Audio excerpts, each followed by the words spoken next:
We are X Factors, and we are back for an NFL edition. We've missed you guys. We can't wait to bring you some hot takes, maybe some cold takes, some lukewarm takes. But we're here to talk football and have some fun. Troy, how we doing, baby? Man, living the dream. Living the dream. Real quick. That's all you can do. I just want to point out something really fast. The What's flow up? Fred has brewing right now. Hey, man. Absolutely elite. Hey. I mean, check that out. That's a flow right there, boys and girls. Hey, we're both rocking it, man. We're the flow bros. What can you say? The flow bros. The more the Steelers lose, the quicker it grows. You know what I mean? Yeah. Welcome to the rebuild side. Yeah. But just real quickly, man, just kind of to reiterate exactly what Fred said. We miss you guys so much. Absolutely. This was a big part of our lives for a really long time early on in the year, and we miss it. So we're excited to get back, excited to get rolling. And we've decided to kind of break it down into two sections here, or there might be three if we do college sports. We're really thinking about our what we're going to do. But the NFL and the NBA are the two for sure additions that we will have. And like I said, we're flirting with college, and we will have Kentucky content as always on this channel. So we're excited to get rolling. NBA season right around the corner, NFL in the middle of it. And so we're going to dive right in exactly what we did last year. We went through each week's matchups and we did our record. We predicted who would win each matchup. And then at the end of the week, we collected our wins. I tell Fred his record and I tell him my record and we compare. So we're really excited. Full slate of NFL we got ready for you. So let's just dive right in. Thursday Night Football is the first game of the week. And it is between the Rams and the Seattle Seahawks. The Rams come in 2.5-point favorites, but they are on the road in Seattle. Fred, kind of break this one down. What do you think? Tough environment, man. I think that Rams defense is really good. I think their offense gets a ton of praise, as it should. They have a future Hall of Famer under center now and weapons galore with Cooper Kupp, really coming into his own this year. I think if they can get a run game developed, that team goes as far as they want to go. Yeah. Hostile environment in Seattle, always really tough place to play. But I think the Rams get that one done. I think Seahawks are a little banged up. I think I like the Rams in this one. Yeah, the Rams offense is just so elite that Stafford just took it to another level. It's incredible. Seattle isn't what they used to be defensively, at all. They've lost almost every piece of that defense except for Bobby Wagner. And I'm not even sure if he was a part of that. He might have been too young. That Legion of Boom, man, that was crazy. Yeah, so I'm right with you. The Rams offense is elite. They're an actual Super Bowl contender, and and they have a legitimate MVP candidate. And while Russell Wilson can be seen as an MVP candidate every year, the Rams are just too much for them. So I'm also going to choose the Rams.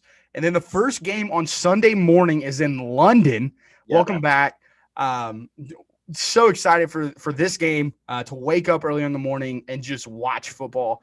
It's beautiful, but the matchup, however, isn't the most beautiful thing in the world. You got the New York Jets versus the Atlanta Falcons, both coming in 1-3. But regardless, the Falcons are favored to win this one. And like I said, it is in London, so some travel could impact the young Jets team. But Fred, what do you think about this one? Because I know how you feel about the Jets. You're a huge Jet fan. Man, so I come into the year, I really like the Jets. I love Robert Saleh. I think he's going to be a great coach in the NFL. I think he just kind of got thrown into a situation that was less than ideal. Yeah. I think Zach Wilson's going to be decent. I don't think he's going to be a superstar per se. Superstar, but I think he's got arm talent. I think he's got to cut down the turnovers, obviously. Get him some more weapons. I really like Corey Davis. Always been a big Jamison Crowder fan. I think the Falcons here too much. Cordell Patterson's been an X factor, if you will. Just a versatile weapon that Matt Ryan can use, and hopefully Kyle Pitts gets more looks, and you got Calvin Ridley. So I like the Falcons. I think it's gonna be maybe a high scoring game. No defense on either side. Yeah, I agree. I expect this one to be a really high scoring game. Both offenses have shown flashes. Jets last week, they played incredible. They played incredible football. It's a good Titans team. Yeah. The playoff team right there. Yeah, and they beat them. Now, granted, the Titans were down two of their best offensive players in Julio Jones and A.J. Brown. But nonetheless, a young quarterback with arm talent, like you said, got his main weapon back with Jamison Crowder. And they finally started, you could kind of tell they're starting to form some chemistry out there. Yep. And so like you said, high scoring game. But the Jets don't have anybody better than Calvin Ridley and Kyle Pitts. I mean, come on. And Matt Ryan. Corey Davis is good, but he's not on that level. And whatever we can say about Matt Ryan, I'm not a huge Matt Ryan fan. He gets yards. I mean, right. He's been there before. That's the difference. He's been in the game. He's won an MVP. He's been to a Super Bowl. But this year he's looked very lackluster. Yeah, I could see this game be like 34-28. Fantasy lineups are going to be so much fun. Yep. But I also see the Falcons winning. I was actually really high on the Falcons coming into the year. Call me crazy, but I really like Mike Davis. I like their offense. That offense should be good. The really Jets secondary might be one of the worst in the NFL. I think honestly, one of the most down, like the most upsetting thing for me when it comes to this offense, I wouldn't even say upsetting, just one of the more I was expecting more is from Russell Cage. I thought Russell Cage was really going to step up into that wide receiver 2 role. You know, the targets would be there without Julio, and he hasn't done anything. It's like, what in the world? And Matt Ryan's a guy who flings it almost 50 times a game, so you think he'd get something. Dude slings the football, but nonetheless, we're both rocking the Falcons. And then the 1 o'clock games. There's so many good games. We kind of were talking about this before we started recording. It's a really good week, and we start. I think it's a good NFL season in general, man. I think there's a lot of. I agree. And this one is the Eagles. So they are 1-3 on the road to play one of the surprising teams thus far of the NFL season, and a team that just acquired one of the, if not the best corner in the league, Stephon Gilmore, maybe in the last decade. Carolina Panthers for a 6th-round pick. Wrap your head around that. The salary dump, I guess. Now, whatever. The Carolina Panthers are 3-1. Like I said, surprise team. And if you are into betting, this is an interesting number. They're only favored by 3.5 points. So just kind of, and this is a game where I could see the Panthers blowing out the Eagles. But Fred, what's your insight here? I got the Eagles winning this one, dude. I think I'm not a high on Jalen Hurts, but his numbers are not bad. I mean, he's cool. He's close to 1,200, 7 touchdowns, only two picks. Yeah, numbers. We know what he can do on the ground.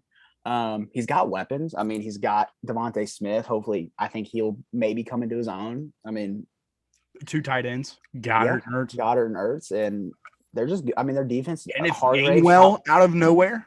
Yeah, and they got a great defense. I mean, you have Javon Hargrave, former Steeler, who's topping sacks right now, in the league. Sacks right now. So, and Carolina's hurt. No McCaffrey. I really like DJ Moore. I think DJ Moore is a legitimate wide receiver 1. I hope Robbie Anderson gets going, man.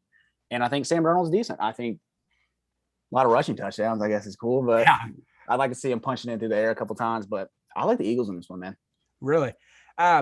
What separates this for me and it's play calling, play design. Matt Rule and Joe Brady are 2 of the best play designers. Pastor Steve and Mr. Brady. Dude, they are. I love the Carolina Panthers. I've watched a couple of games. Their defense it flies around the football field. It just got a lot better. I mean, if that was even possible. Now he won't play this week, but he won't be cleared. I think I saw till week 7. But think about that when J.C. Horn comes back, and they have Horn, Bradbury, and Stephon, dude, and they have Dante Jackson still. It's like, he gets swept under the rug, and he's like, dude, he's a very, very good NFL cornerback who will get paid good amount of money this offseason. Sam Darnold's in that situation if he could just be fairly decent, there'll be a playoff team every year. It's kind of like a Joe Flacco or, I mean, dare I say Ben Roethlisberger, guys who get the job done and not maybe at a superstar level, but their defense is so good. As long as you put up something, they'll get you there. 28-17 Panthers. That's my score prediction. Carolina's too much. I mean, they're too well coached. They got such a high-powered offense, even without CMC. With CMC on the field, it's like, holy cow, like this team can be elite. But yeah, I'm gonna go there. And then my game of the week is up next, and I will be in Paul Brown Stadium for this beautiful, beautiful game. I got some news here, man. That was my game of the week as well. Hey, dual game of the week. So it's a dual agreement game of the week. Yep. The 3-1 Packers on the road coming to Cincinnati to face off against the 3-1 Bengals. The Bengals have shocked a lot of people. For those of you, if I'm upset that we didn't do this over the offseason because I would have been riding high on this team. But the Bengals come into this game 3-1. And, we haven't been in this good a position in a really, really long time. We on the road beat down the Steelers, And then we come home. It's an emotional game for a lot of people. Thursday night football, biggest crowd since like 2016, 2015, 62,000+ people. They come out a little dry, but then Joe Burrow just leads this offense back, and they end up winning. And in this league, all that matters is wins and losses. It don't matter how you get it done as long as you're getting it done. So this game of the week, Packers are favored right now by 3 points. Fred, kind of give us your insight here. A lot of people talk about the Cincinnati offense, as they should. They've got a ton of weapons. Joe Burrow is a legitimate superstar quarterback who's going to be in this league a long time. I'm high on that defense. Watching that Steeler game, love the secondary. I like Eli Apple. I think he's done good things this year. Yeah. Jesse Bates is the top safety in the league. Mike Hilton gets it done. But Former Steeler.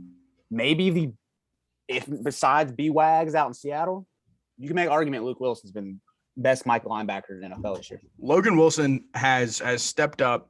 And I mean, that's not. I mean, I don't think that's a hot take. I think that's just a fact. I mean, lots of tackles. He's a vacuum. Whenever it's around him, he's tackling. And whenever you look back on previous Bengal teams, and I kind of highlight on the Bengals here because they've been my favorite team, and I watch them extremely close.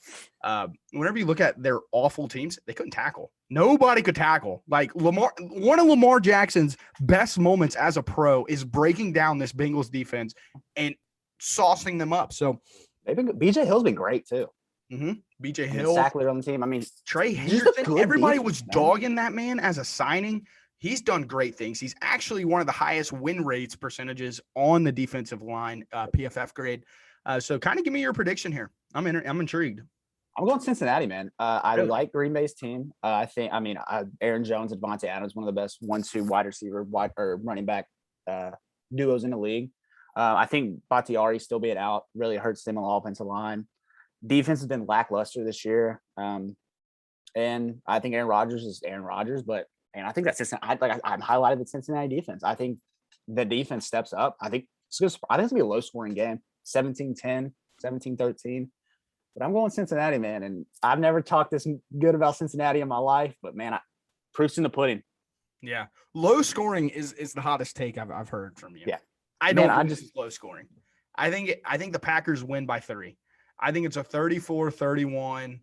Joe Burrow and Joe Burrow is one of the best clock managers there is now. Like he's unbelievable at it. But there's a man on that sideline that's been doing it for a long time. And if the Bengals are to pull this win off, pack your bags and let's go to the Super Bowl. Well, this is why it's my game of the week. It's my thought. Packers win this, they start pulling away with the North, or the NFC North. Bengals win this, they're telling the Ravens and the Browns, "Hey, I'm here. This isn't a fluke. It is. I'm here to fight." It's the biggest game of the season. If they win this game, I'm saying, okay, 3 NFC or AFC North teams are getting in the playoffs. It's just what it is. This is the game where everybody's like, "Nut up or shut up." You know, like you can solidify yourself as a playoff team and make noise. Like this win, you look at their schedule, the teams that they've been beating, all respect to your Steelers and the Jaguars and the teams that they've beaten and the Vikings, but those aren't like marquee names right now. Like those are teams that are on the downslide, and you beat a Packers team that's rolling 3 games in a row. Like A-Rod looks like old A-Rod. He's slinging the thing again. He's so good. Devontae Adams is unbelievable. Aaron Jones is unbelievable. Now they could be Robert Tunyon's been great. Pieces, with Jair Alexander potentially out for this one. That's why I think it's gonna be high scoring. I think Aaron's gonna have to put up points to win. If not, I could see the Bengals. If it's a low scoring game, it'll only be for the Packers. Like there will be points scored. This is just a prime opportunity for the Bengals, like I said, to just solidify their spot in the North. Because look at the next 4 games. You go Ravens, Browns, but in between there, you got the Jets and Lions. I mean, it's a key stretch. If you can steal one, maybe take the Browns one at home. I mean, you're looking at a great start for the Bengals, and going into that bye week at week 10, you're sitting pretty. Yeah. This could be the potential switch for the Bengals. So I love it. Game of the week for both of us. That's why we'll spend a little bit more time on that one. Fred goes Cincy. I go Packers. So intriguing there. But dive right into another matchup. The Patriots on the road to the Texans. I'm not going to waste too much time on this one. I think this is going to be such an ugly game. Like if you have to sit down and watch a game on Sunday, this would probably be the last one that I would watch. I'm just going to get out of the way. I'm going with the Patriots just because they're coming off a loss and they're too well coached. Yep. Mac Jones is good. I'm a huge Jacoby Myers fan on offense. If Johnny Smith and Hunter Henry both can stay healthy this year, I think that's a great tandem of tight ends you got. But this is like the perfect offense. Kendrick Bourne, Hunter Henry, I love Jonnu Smith, the weirdos, man. Jacoby Myers. I think Jacoby Myers has the opportunity. I don't think he's going to be. He kind of reminds me of Calvin Ridley when Julio was there. You get him another guy. I think Mac Jones is decent. He's a really solid route runner. And here's the craziest part. Brandon Bolden is 1, still alive, and 2, still on the Patriots. Blows my mind. Yeah, but he's doing great stuff. I mean, like you said, 2 well-coached Patriots by a lot. Yeah, another one here coming up. Maybe it's interesting if Julio and AJ Brown are out again.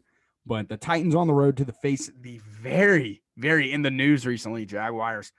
Come on, Urban. What are you doing, bud? Jags 0-4, but again, another interesting line if you're into betting. Titans -4. They're favored by 4 points. But I think that means that Julio or AJ more than likely will not play. But nonetheless, Fred, what do you think about this one? Another one of those, I'd probably rank it, on the bottom tier of what I'd want to watch, but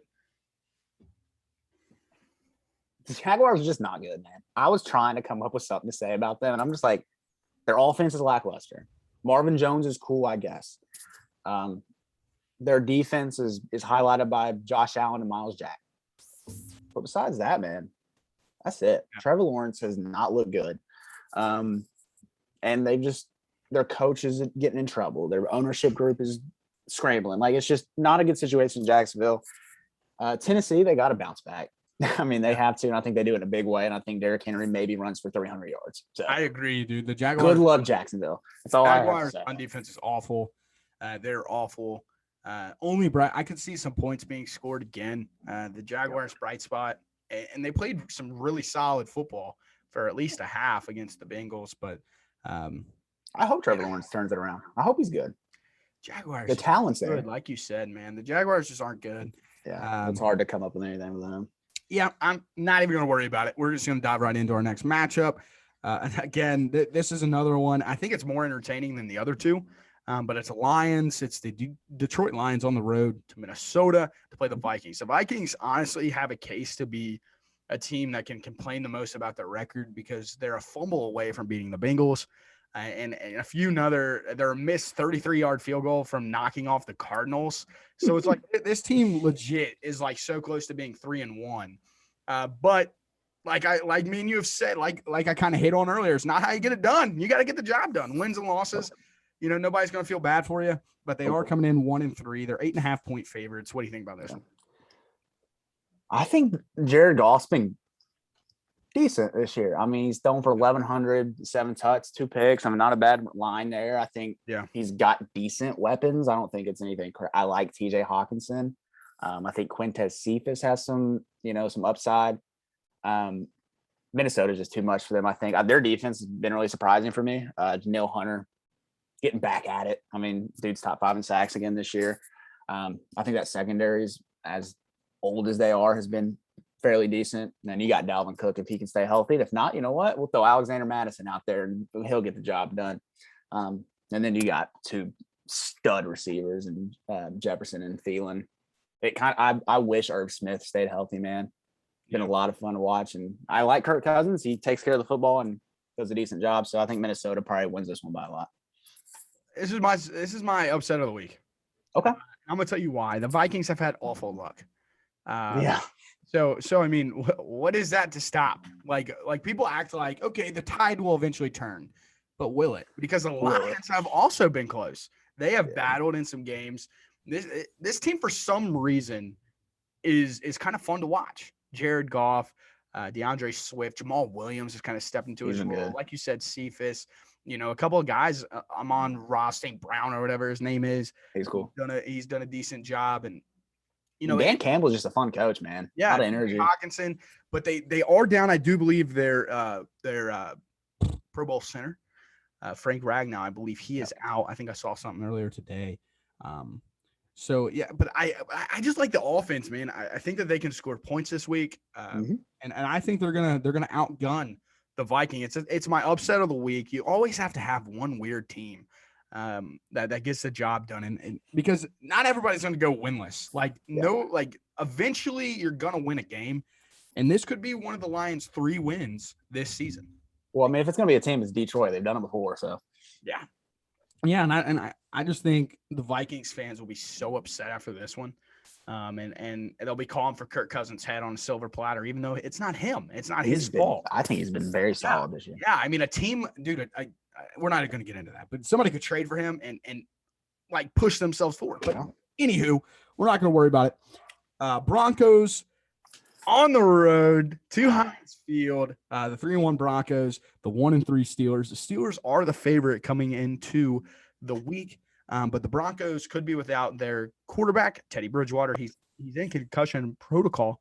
They say that he's moving forward, but he still has not progressed very, very well. So his status is very much in question. If he is out, it's a Drew Lock show, and he is getting first-team reps. He got them today, and I'm sure he'll get them tomorrow. So the Steelers could have, with TJ Watt's return and everything else, could have some Drew Lock to get at. But I mean, man, what do you think? You're the Steeler fan here. You watch him every week. You really focus on him. What's your breakdown? I'll start with the Broncos. I think Teddy B being out's big for them. I probably would have went in their direction if Teddy Bridgewater was healthy. Love Cortland Sutton. I think Melvin Gordon finally getting him some more touches is huge. And Von Miller's been great this year. I think Von's been great. Been getting to the quarterback as usual. Kareem Jackson's been good in the secondary for them, but I think the Steelers bounce back here. They're beat up. Broncos are beat up. I think TJ will get to him a couple times, and Ben Roethlisberger will dink and dump his way down the field, and hopefully Najee Harris gets 20 targets, and we just win by like 3 or something. I was about to say, if we want to talk about a potential low-scoring game, it's going to be low-scoring. This could be 10-7, 7-3. Like this could be such an ugly game to watch. Like because, like you said, you kind of hit on it. Big Ben. I mean, he's gone down the hill quicker than I think a lot of us anticipated. I think we expected a more gradual fall. Because again, this Steelers team started 10-0 last year. While they did lose some pieces, they didn't lose anybody where you were like, "Oh my God!" Like the shit. Don't have an offensive line. I mean, that's what it comes down to. Yeah, he has no time to throw. Even if he's not wasn't doing this, he's not comfortable. He doesn't. Like you told me, you could see it in him. He's just not there. The ball and he's just jittery. It's like he's like dying to get rid of it because he's gotten so old and he's taken so many hits and he's already been through so many injuries that it's like, man, if one blow could end his career, and at this point it's more than football for him. It's now he's to the point where his kids are getting older. He wants to be out there with them. He's got a post-career he needs to worry about. Potential analytical role is set up for Big Ben, regardless of if it's with the Steelers or if it's with like CBS, ESPN, somebody like that. So, but dude, this game could be so ugly. It's just trying to find a winner. I also think the Steelers win. I think that their defense is just too much for the Broncos. Now, like you said, if Teddy Bridgewater plays, I'm all over the Broncos. And if this game was maybe in Denver, I'd probably pick them too. It's just high altitude, but I really like Najee Harris. If there's one thing for Steelers fans to look forward to, it's Najee Harris. I think they need to trade Juju closer to the deadline. He looks like such a distraction on the sideline. He's really frustrated early. He doesn't look like his head's in it. I don't know what's going on. I don't even think it's like social media stuff anymore. Yeah. Like it's like something's happened. I think they need to buy into Chase Claypool and Deontay Johnson on the side. Maybe get an older slot guy. Maybe trade him to like the Colts or something, like Juju to the Colts, and try to get like T.Y. Hilton just for a year to end out the year. Cause maybe to like because the Steelers are never going to buy into the rebuild. Let's just cross that off our list here. They are going to die trying. Like that's, you got a guy in Mike Tomlin. He's been there 15 years. He's never had a losing season. He doesn't know what it's like. I mean, our defense is not a rebuilding defense either. I mean, but in 2 years, we'll revisit that. Because we got TJ, Cam Hayward's getting old, Stephon Tuitt's getting up there. I mean, Terrell Edmonds has been decent this year. He's a young guy. Minka's been, I don't know where he's at. Joe Hayden's old. I want to highlight one player. Cam Sutton has been so good this year. I know it maybe gets swept out of the rut. He's a slot corner, like whatever, but watching him play this year has been phenomenal. I think he's done great things for us. Yeah, you can see why they got rid of Mike Hilton. You can see why. I love Mike Hilton, bro. He's such a nuisance. Yeah. But so we both went the Steelers there. So again, sorry. Fred's a big Steeler fan, guys, and it's hard for him to be in a normal person's shoes and have to endure a losing spell. And as he said, with the defense aging and not having a quarterback that can currently throw the ball deeper than 15 yards, it's going to be an interesting spell for the Steelers. They could very much lose this game. We're not setting and forgetting it. But nonetheless, our schedule is not favorable. So we're going to hop into our next matchup here, and I'm not going to waste any time. Dolphins on the road, going to Tampa. I mean, Buccaneers are 10-point favorites, as they should be. Buccaneers will win by 30. It is what it is. Yep, I agree. Tom Brady's too good. Yeah, they're not. Next question. Yeah, they'll be so focused and ready to go. Tom Brady's eager to get back out there. He didn't have a good showing in New England. So, I mean, it's not like he's coming off some emotional high where like he threw like 5 touchdowns, had the place going nuts. Like he struggled, didn't throw a touchdown. They pretty much escaped with that one. They shouldn't have won, and they escaped with it. So, statement game incoming. Yeah. But nonetheless, I think it's going to get ugly. Yeah, really quickly. He's used to beating up on the Dolphins. He is. He loves beating up on Dolphins. But the last matchup of the 1 o'clock window is the New Orleans Saints on the road to Washington. This one's strange. Yeah, the Saints are 2-point favorites. You don't know what you're getting this year out of New Orleans. One thing that I love that they did last week is they finally like went full blast in feeding Alvin Kamara. There's no reason that guy shouldn't have 20 plus carries every game, especially with Jameis Winston under center. And I'm not a Winston hater. I actually really like Jameis Winston when it comes down to it. Dude can absolutely sling it. But come on, man. Give the ball to the best player on your team by a mile, by a country mile. That man's so much better than any offensive player they got. But again, you don't know what you're getting out of them, like at all. They can either be one of the best teams in the league or they can be the absolute worst. I'm intrigued to see where you go. They are on the road, and the Washington football team is not an awful team, but their defense sucks. Jameis Winston just has not. He's. There's decent. A coin. We need to flip it. I mean, just north of 600 yards for him is definitely strange. I mean, your leading receiver is Damian Harris. Alvin Kamara hasn't got a touchdown this year on the ground. It's a strange offense. Their defense is not good at all. Nobody's really stepping up for them. So I'm going to lean football team here, man. I think Henneke and the boys get it done. I like Antonio Gibson. I think Terry McLaurin's been phenomenal this year. I think the defense maybe hasn't performed as they should, but that defense is loaded, man. They spent the last 18 first-round picks on defense. John Bostic just got hurt for them, middle linebacker, so that gives the opportunity for a young Jamin Davis to really shine. So I'm excited to see them play. But I think Washington football team takes that one. Yeah, like we've been saying, it's a really strange game. I love Taylor Heineke. He's a real deal. He's fun to watch, man. He's decent. He's got a really, really good story behind him as well. He's been through a lot. He's seen it all, and he still somehow is on the biggest stage being a quarterback for a football team. And regardless if he's the quarterback whenever Fitzmagic comes back or not, he's electric. This offense can be very good with Scary Terry, Antonio Gibson, J.D. McKissick, and him. And Logan Thomas is always cool as well. I like Logan Thomas a lot. Curtis Samuel's back. And Curtis Samuel can be a really cool guy too. He's a little gadget player. You don't really know what you're getting with the Saints. So I'm gonna also rock Washington. I think Washington's defense is bound to bounce back. And I think that this game's perfect for them. They got the guys. I mean, they do. And they matter playing. Last year they were fantastic, and it's like this year I guess they're a little late to the season. Chase Young is not getting to the quarterback room. I wonder why. But then that because he's a Buckeye. Yeah, that concludes the 1 o'clock window, and we slide right into the 4 o'clock. The Bears just named Justin Fields as their permanent starter moving forward, screwing my guy Andy Dalton out of a job. But the Bears are 2-2. They're on the road to Vegas. Not a good place for your quarterback to make their debut. in Las Vegas as the starter, like the set it and forget it starter, I should say. The Raiders are a very, very good football team. They're 3-1. They are 5.5-point favorites. Their defense is great. Offense is great. Derek Carr, fantastic. Coming off a very tough loss to a divisional divisional opponent. And so where are you going here, man?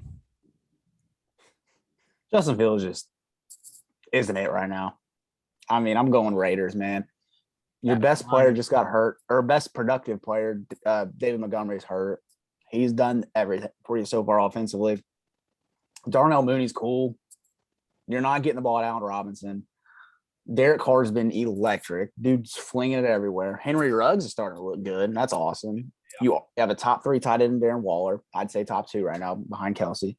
But, I mean, and that defense has been decent for the Raiders as well. I mean, they've won some big games, and I think they send 4 and get to the quarterback. Yeah. It's one of the coolest things I've seen. Because Max Crosby's a beast. Yeah, Kid's a beast. Most of the time, people have to blitz to get any sort of pressure. Not this Raider team. This Raider team sends 4. Yeah. And they've got a great production out of Solomon Thomas, former 3rd pick in the draft by the 49ers. Yeah. So I love the Raiders here. I don't think this is much of a game. I think it's cool. Congrats to Justin Fields. In my opinion, if we had a draft show, I was going to say he's my best quarterback. I really like him. He's mobile. He can throw the ball. His vision is okay, but he tends to lock in on one guy. And you kind of saw that with Darnell Mooney last week. He really locked in on him. But, dude, you have Allen Robinson, an all-pro wide receiver. I feel so bad for him. Like, my guy, get him the football. Can you get him a quarterback? I mean, he's never had a quarterback, bro. Bears, either use him or trade him. Get him to Green Bay. Get him to somebody that will, That'd be scary. Nourish this young man. This guy is so good. I'm obsessed with Allen Robinson, but dude don't get no love from his QBs. It's so frustrating. And until he gets 10 targets and 10 receptions, because he don't drop the ball, I'm not gonna pick the Bears ever. You will see me pick against them until he gets 10 targets. I do not care. But the Raiders will win that one. I like to see Josh Jacobs get healthy and do a little something. Yeah. And then this game's actually one of the best games on the slate. Cleveland Browns go on the road to the Chargers. So another road game for the Chargers here. They're 1.5-point favorites. Justin Herbert, I could sing his praises all night long. Great hair. Keenan Allen, Austin Eckler, Mike Williams, Jared Cook. Wow. Just a Where'd lot. he come from? And their offensive line is elite. Oh, yeah. Rashawn Slater's been by far the best rookie. Yeah, this team is so good. This team is so good. They're legit. But so are the Browns. The Browns are a quarterback shy of being one of the best teams in the NFL. They have one of the best, if not the best, offensive lines. They have a great running game with Nick Chubb and Kareem Hunt. They got good wide receivers with Odell, Rashad Higgins, and sadly Jarvis Landry's out. But OBJ gets open. I was watching a couple spots from the game last week. I didn't sit down and watch it. It was more on Red Zone. But dude, OBJ's getting open.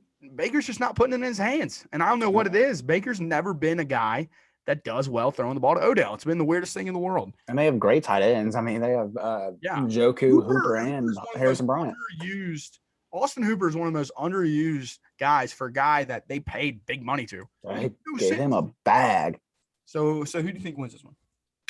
I'm going to go, Baker Mayfield, as good as he is at handing off the football, got to see more production from him. I mean, he's just south of 1,000 yards, 2 touchdowns on the year.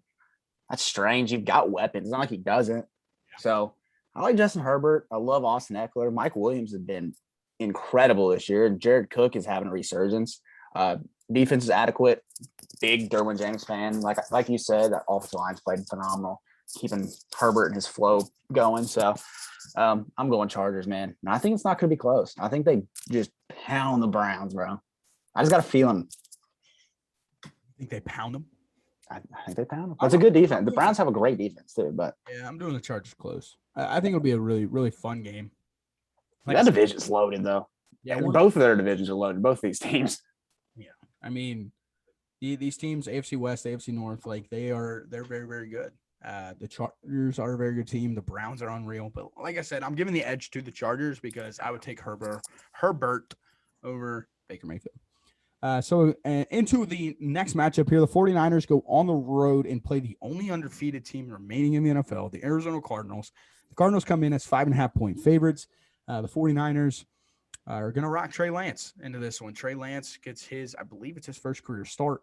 And so the young quarterback surge continues in the NFL with a new shiny object that whenever he's in the game, he does not look to throw. He steps back into the pocket, waits for it to collapse, and then runs away.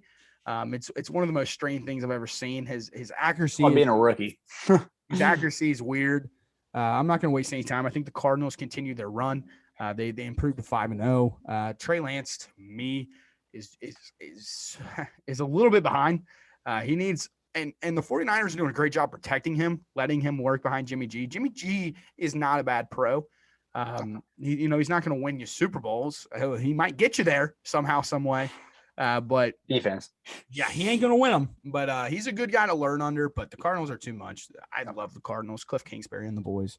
They're a great team. Kyler Murray's unbelievable. And that offense is just fun. James Conner's been doing great things for them. Chase Edmonds, they have a good 1-2 punch at running back, along with D-Hop, Christian Kirk. AJ Green is back to his old ways. Rondale Moore. And then they got a Max Williams or something at tight end who just, for some reason, soaks up targets as well. But this team's just like oozing with offensive talent, and their defense hasn't been bad either. I'm going Cardinals big. Yeah, I'm going to take the Cardinals as well. I'm a defensive guy, so I'm going to highlight their defense. Chandler Jones has been awesome this year.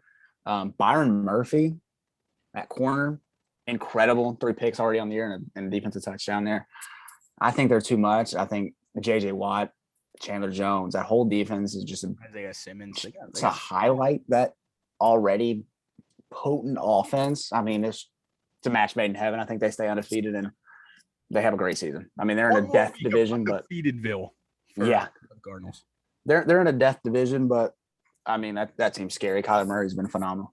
Yeah, dude. I mean, and he's really taken that step forward where it was he can still escape, but he doesn't do it as like he doesn't look to escape. I'm gonna sit in the pocket, find my players. If I don't, then I go. Yeah, him and Lamar have both kind of have a new approach this year. And it took him a year or two, really as expected. These boys were tucking and running. And I hope Justin Fields, Trey Lance can learn that as well because the arm talent's there. You just got to use it. Yeah, because that's a great point. That's a great thing to highlight because, Lamar Jackson's throwing the ball a lot now. And, it's great. At a good clip. Yeah. At a good clip. We'll talk about that more on their matchup. But nonetheless, we both went Cardinals. Now another one I don't see being very interesting. The New York Giants on the road to play the Dallas Cowboys. The Cowboys have always been so close to being Super Bowl contenders. This might be the year for them to take that next step. They've done great work. Their one loss is by that crazy beginning of the year with the Buccaneers. It's a really fun game. I'm going Dallas big. I love this offense. Zeke has looked like old Zeke again. Finally, he's running the ball, looking for extra yards, fighting. He's no longer just giving up. He doesn't look like that guy that got the big contract. He looks like a guy that's striving for that big contract. He saw Tony Pollard starting to emerge, and he said, okay, this guy is legit. I need to show why I'm the guy still, and he has in a big way. Dallas, big. I first like to apologize. I forgot James Bradbury was on the New York Giants now. He's no longer in Carolina. That would be sick if he was still in Carolina, but James Bradbury's still good. He's just on the Giants. That secondary is still sick in Carolina. Yeah, it's so funny that two of the best backup running backs in the league, and Alexander Madison and Tony Pollard, have two of the best running backs in front of them. But yeah, it's tough. Daniel Jones is just maybe the definition of mediocre. He just plays mediocre football, and that doesn't get you wins in the NFL if you don't have a stud defense, and they don't. So I think the Cowboys blow them out, like you said. Too many weapons. Dax looked great. I'm so glad he was able to bounce back from the injury and, keep slinging it. That defense has been great. Yeah. Diggs have been picking everything off. So Yeah, that was weird. They released Jalen Smith today. That was kind of interesting. Packers picked him up. Wow. Signing by the Packers. Yep. But yeah, so that concludes the 4 o'clock gap. So there's not a lot of 4 o'clock games. There's a heavy 1 o'clock section, and then then like 4 o'clock games. And then Sunday Night Football is one of the best matchups of the year. You got the 3-1 Bills versus the 2-2 Chiefs. The Chiefs has actually been kind of surprising, but not in a good way. Their secondary is abysmal. They're absolutely terrible in the secondary. Like, they give up so many yards. This game will be so high scoring. It'll be stupid how high scoring this game will be. But Josh Allen can sometimes try to get too cute. He can always try to be the Patrick Mahomes. And it's like, brother, let Patrick Mahomes be Patrick Mahomes, and you figure out who Josh Allen is. But maybe that's who Josh Allen is, a freak that loves, acting like he's Patty. But I see that the Chiefs putting up too many points. They're getting Josh Gordon back, or for the first time, rather. Josh Gordon will make his debut. They're missing that wide receiver 2, that set in stone wide receiver 2.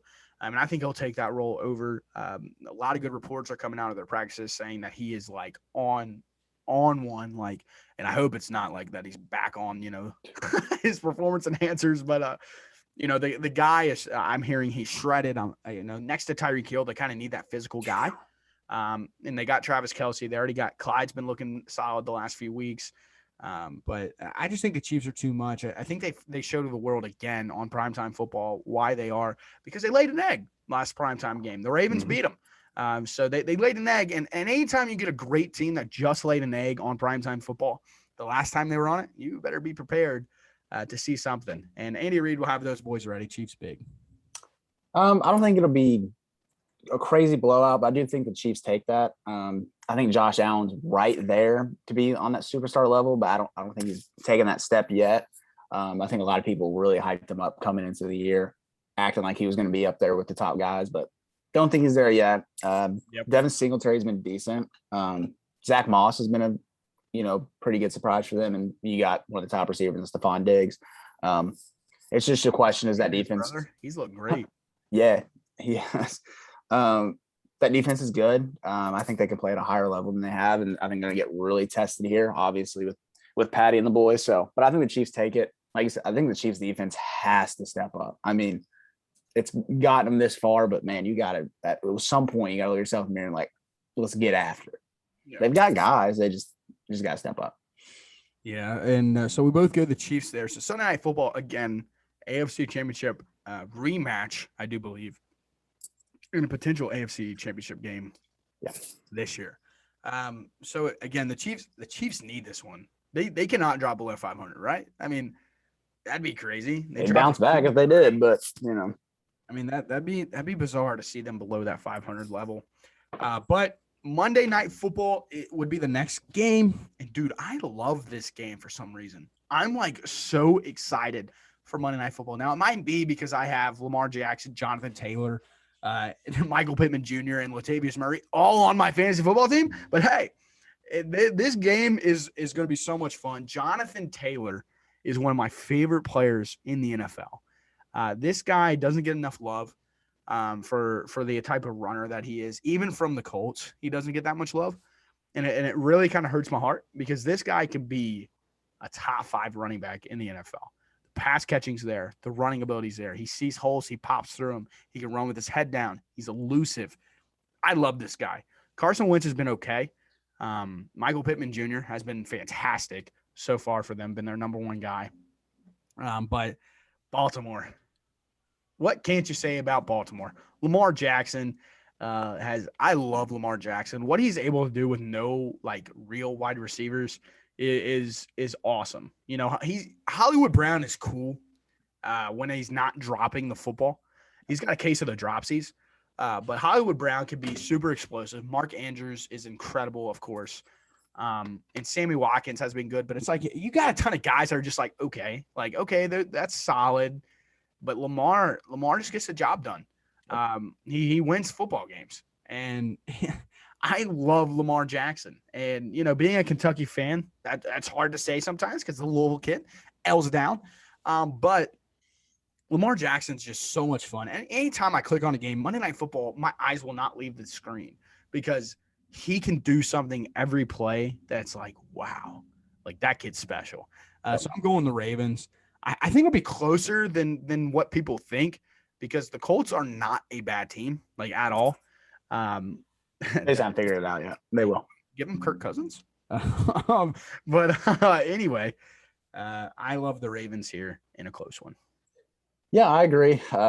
Lamar Jackson's unreal. I hate saying it. Obviously, he's a Raven and a Louisville Cardinal, so he's got the double whammy there. But he's unreal, and that defense is a Baltimore Raven defense. They're always going to get the job done. 4 passing touchdowns is kind of weird for Lamar. I like to see that number go up, especially through 4 games. I like to see him. He only has like 2 rushing touchdowns too. Yeah, right? So a little strange for him, but hey, they're 3-1. I think they go 4-1 this weekend or next week on Monday. But yeah, I like the Ravens, and I think Lamar. I think he's going to be a very good quarterback years to come, especially with that arm talent catching up to him, which is great for his career. Yeah, well, like we kind of hinted on with Kyler. Like these guys are starting to figure out like, okay, when to use their elite running ability, because there's something that ends up catching up to you. It's these guys that get paid to hit you really hard. Whenever they like hit you really hard for like 10 plus years, and it's like, oh, my 20-year career just got shortened to 12 because I have taken so many hits. And he does. If that's his problem is fumbles. He needs to learn how to slide a little bit more.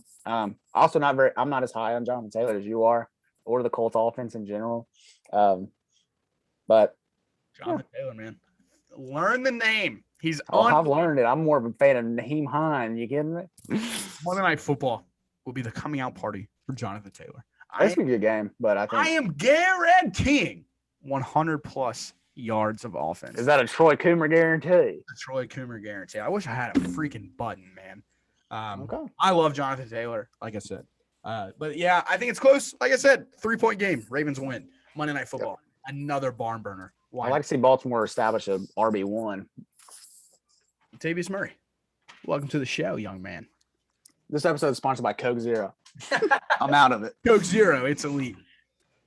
So now it's time. We figured since we weren't able to do this preseason, like we will with the NBA, we might as well slide right into some award predictions, and then we have one final thing. It's a little competition thing where we're going to predict a fantasy boom guy each week, and we're going to compare their weeks, and we will have another record thing that me and Fred get to compete with. But nonetheless, let's just hop right into MVP. Fred, who is your MVP prediction early on in this? Father Tom Brady of the Tampa Bay Buccaneers, man. Just south of 1,400 yards already, 10 touchdowns, 2 picks, with 3-1 record. Tom's just so good, man. He just had a terrible performance against the Patriots, and he's still putting up those numbers, man. So I think he keeps it up. I don't see Tampa Bay not going to the Super Bowl. Yeah. And Tom Brady is just going to keep going. So he's my MVP. And mine, I'm going to go the opposite way. I'm going to go Justin Herbert. And okay. I would love to see that. Yeah, he's 1,178 yards, 9 touchdowns, 3 interceptions with 100 QBR rating. But let me dive into a little bit more numbers. Let me dig a little deeper. First 2 weeks, they went 1-1, right? Herbert didn't look all that good. 2 touchdowns, 3 picks. They were 1-1 in those games, threw for 675 yards. That's a lot of yards to 2 games.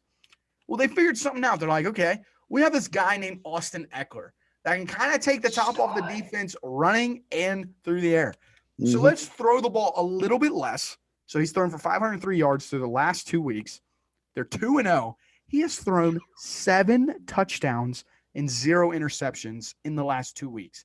This guy is taking the strides. He was whenever me and Fred had a text, he said, who is your MVP or who's your breakout team? I said the Chargers and Justin Herbert.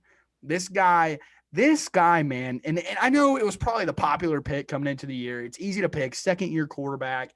He has all the shiny objects in the room with, the Keenan Allen, the Mike Williams, Austin Eckler. This guy's unbelievable. His arm is unbelievable.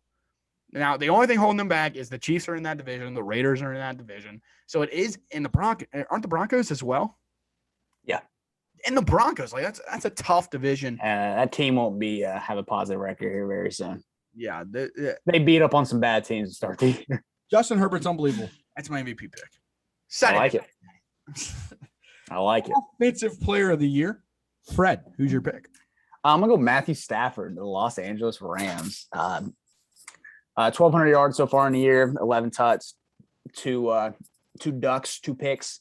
I always take record into account. I think it's very important. 3-1 record for the Rams. Cooper Kupp, Robert Woods, too many weapons around him. Tyler Higbee is always amazing.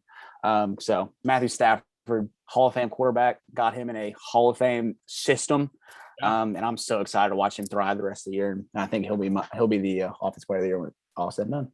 Yeah, he's incredible. I went, again, a little bit opposite from you. I went Lamar Jackson. And just to kind of highlight what we've talked about, the touchdowns will come. Yeah, for sure. This dude has 6 touchdowns through 4 games. That's not going to keep up. Now, I'm sorry. If you're a Lamar Jackson hater, get your hate out these first 4 weeks. Because the rest of the year, dude's going to be scoring touchdowns. Like, it's going to happen. And he's already thrown, like I said, he leads the NFL in yards per completion. Great work. That's impressive. 279 rushing yards. I mean, dude has over 1,000 passing yards already. Incredible. Like I said, 4 touchdowns, 2 on the ground. I mean, he's a top 10 rusher and a top 12 passer. I mean, what more do you want? Obviously, touchdowns. Yeah, but I mean, they're 3-1. I mean, playing football, playing better than decent, but he's not playing at his top level. Exactly. Sky's the limit. Defense player of the year. Shoot it. Myles Garrett, man. 6 sacks, 7 TFLs. This one won't take long. We agree for the first time. Myles Garrett's a beast, bro. He's always been good. But, dude, he is getting to the quarterback every snap, it seems. I mean, 6 sacks in 4 games is incredible in the NFL. And he's just a beast, man. Yep. Set the Browns record for sacks in the game. He had that 4.5 sack game.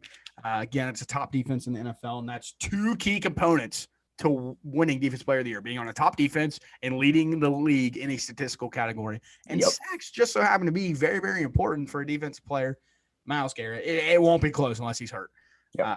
He's unbelievable. Now, Hargraves, like you mentioned a little bit earlier, intriguing to keep your eye out if you're into the sack. My heart's always with him, former Pittsburgh guy. So, offensive rookie of the year, Jamar Chase, man, Cincinnati Bengal.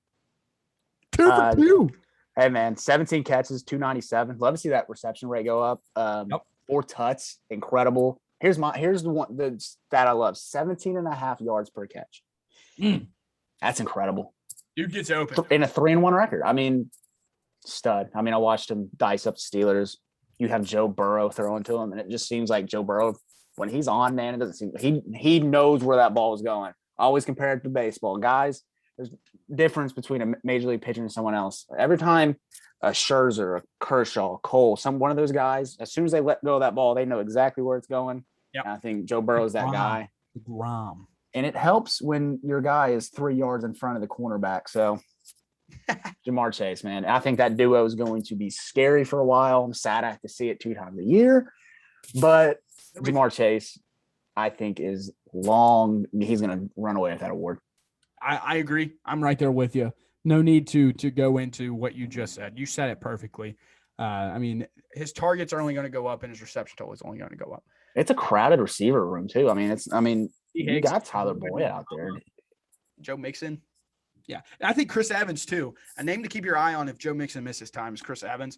Chris Evans is like their Giovanni Bernard. I texted you during one of the games. I was like, "Who's this Evans kid?" Yeah, he's very, very solid. Before the Thursday night game, he was out there tossing with fans. He's got a good head on his shoulders. I'm excited for that kid. But let's dive into defensive rookie of the year. I'm gonna go with Aziz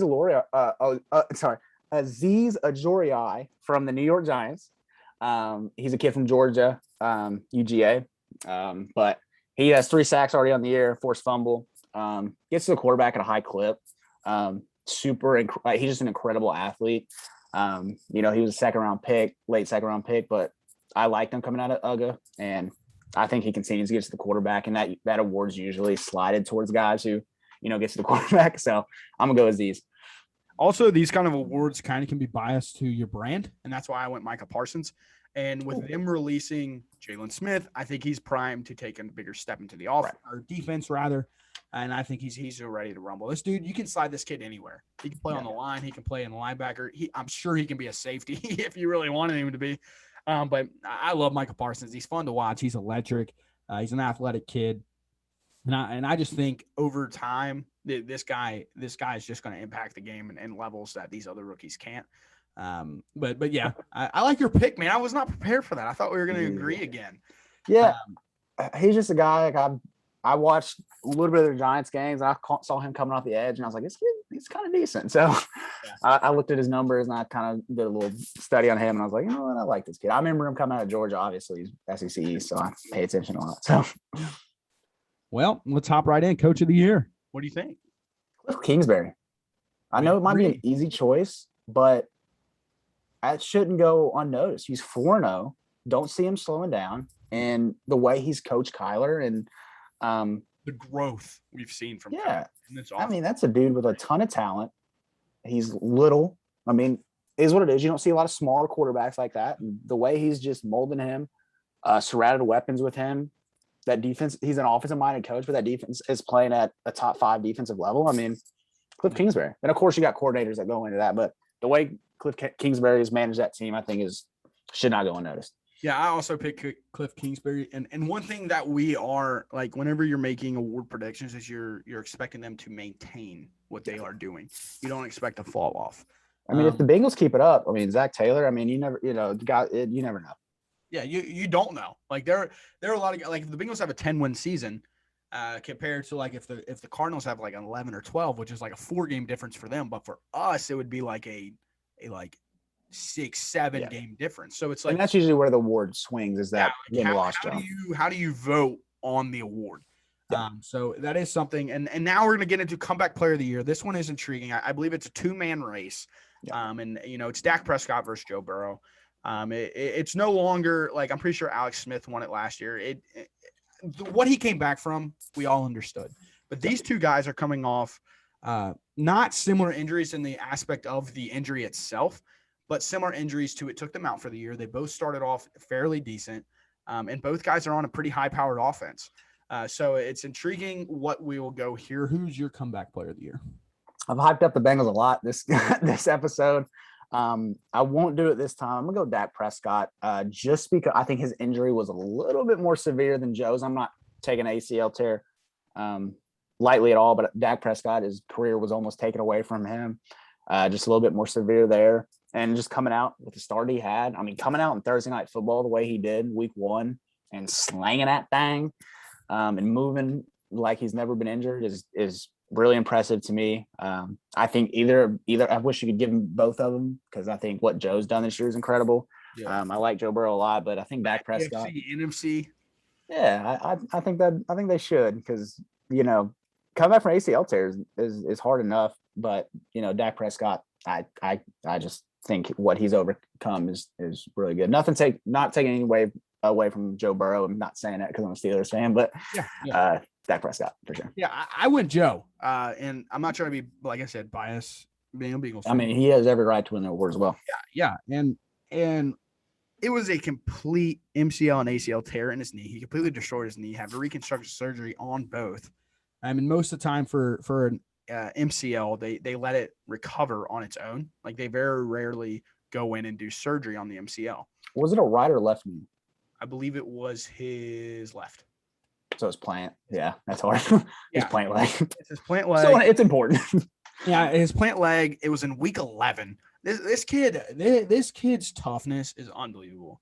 Like, what he's done already. I text you a lot whenever I'm watching the Bengals, and I joke a lot about every time he moves and every time he runs, I get like scared. Yeah. But as a fan of a franchise, I don't want to see my guy take hits or like on that knee that could have taken over a year to recover. Had every franchise right. QB, man. What's a franchise knee? He's just tough, bro, and I love him.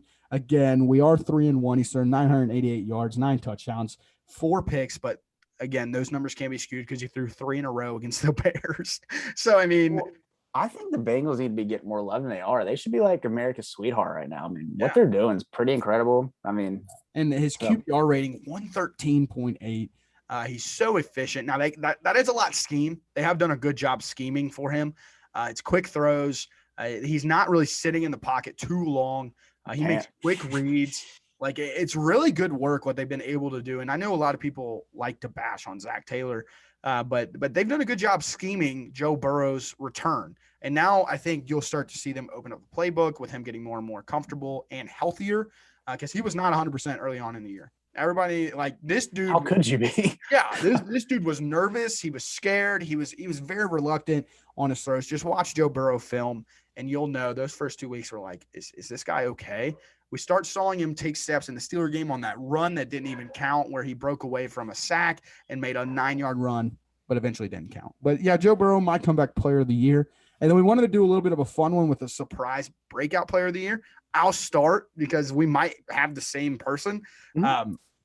And that's Trayvon Diggs. 5 interceptions for the QB, the cornerback one for the Cowboys. He had 3 all of last year. Already has matched his total. He's got 5.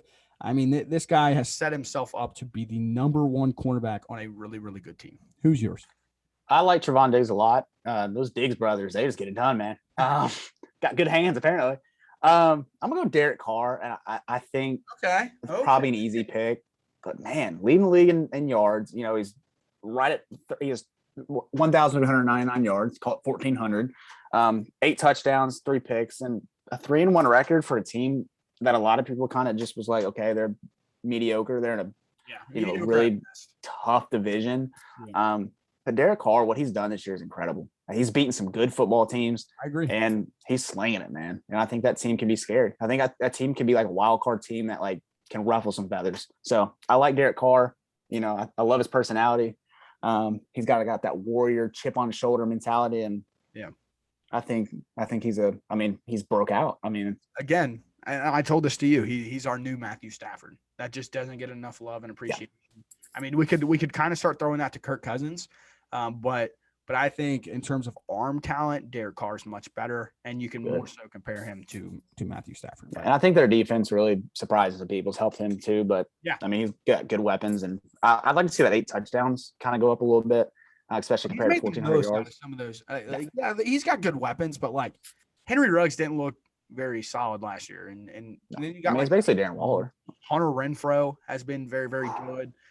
So it's like, these names aren't like marquee names except for Darren Waller, but it's like he's doing incredibly good work with them. So I really like that pick. And then a new thing we wanted to add, it's a weekly contest. It's our fantasy breakout player of the week. And again, just to highlight, we will be doing full PPR format for this. PPR, points per reception. If you're big into fantasy, you know what I'm saying. And we both get to pick a player. We have not even discussed this. So if you pick the same player, we're going to have to come up with something on the fly. But Fred, I don't think you picked mine. Fred, I'll give you the reins first. First, give me your position and where you're going. Wide receiver, L's down. I'm going to Devontae Parker, Miami Dolphin. He's nursing a hammy injury, but I'm liking Devontae in his matchup against the Buccaneers. I think they're going to get the ball a lot because I think Tom's going to score a lot, so they're going to be throwing a lot. And I like Devontae Parker, man. Yeah, I also like Devontae Parker. I went Laviska Shenault Jr. Ooh, another kid. I like him a lot. Solid guy. Titans rank bottom 10 in pass yards per attempt and game. And he led the team in targets last week against the Bengals. No DJ Shark to worry about anymore. He had that ankle injury. Prayers up to DJ Shark. Hope that fractured ankle recovers well going into next season. You won't see any more DJ Shark. It's Laviska Shenault time. Listen, man, I get that, but Buccaneers are giving up the most passing yards in the NFL. Literally ranks 32nd in the league. So Devontae Parker versus Laviska Shenault. What a weirdo. Look, some weirdos. Needed. Just some fighters. Just some weirdos. Well, and just to kind of reiterate what we said at the beginning, we're so excited to be back. We'll get more and more comfortable as we go. So stay with us as we get our minds going a little bit. We shake off the rust and we keep on pushing forward. The NBA talk will be out probably on Tuesdays. NFL talks on Thursday morning. So that'll be the schedule going forward for these types of videos. We're going to be looking into going into some interviews, some Kentucky basketball stuff. And we're just really excited to get back after it and get back behind the cameras and the mics. Fred, take us out of here, brother. Thank you all so much for sticking with us. Thank you so much for tuning in to the X Factor podcast. I have been your host, Fred. always joined by my beautiful, beautiful co-host, Troy Coomer. Thank you all for watching. Don't be a star. Don't be a superstar. Be an X factor. Change the game. We'll see you guys next time. God bless and peace out.